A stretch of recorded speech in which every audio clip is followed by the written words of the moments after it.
Quinoa is a super food. Several people are using it, all the benefit it gives.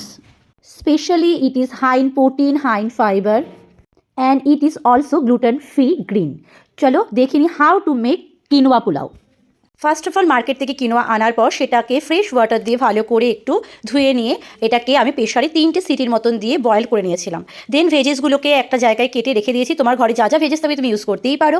আমার ঘরে দেখতেই পাচ্ছ beans, গাজর, piece, পনির আর এমনি ধনে পাতা ছিল, তো আমি এটা ইউজ করেছি। এবং আমি পুরো রান্নাটাই করেছিলাম হচ্ছে পুরো ঘিতে। তো প্যানে ঘি দেওয়ার পর আমি ভেজেসগুলোকে দিয়ে এটাকে একটু সামান্য নুন, হলুদ দিয়ে আর জিরের গুঁড়ো দিয়ে ভালো করে নেড়ে নিয়েছিলাম। আর তার আগে বলি আমি ঘির মধ্যে একটু গোটা জিরে ফোড়ন দিয়েছিলাম। একটু সামান্য জল অ্যাড করার পর এটা বয়েল হতে দিই। বয়েল মোটামুটি হয়ে যাওয়ার পর আমার বয়েল কিনোয়াগুলো এর মধ্যে অ্যাড করি, করে ভালো করে নাড়াচাড়া করে নিই, কারণ পুরোটাই রেডি ছিল। এবার আমি তার উপর লাস্টে অ্যাড করেছিলাম গরম মশলার গুঁড়ো আর সামান্য ঘি। এবং আমি আমার রাতের ডিনারে এর সাথে নিয়েছিলাম হচ্ছে আমার ফেভারিট পনির আর ডিমের পোচ।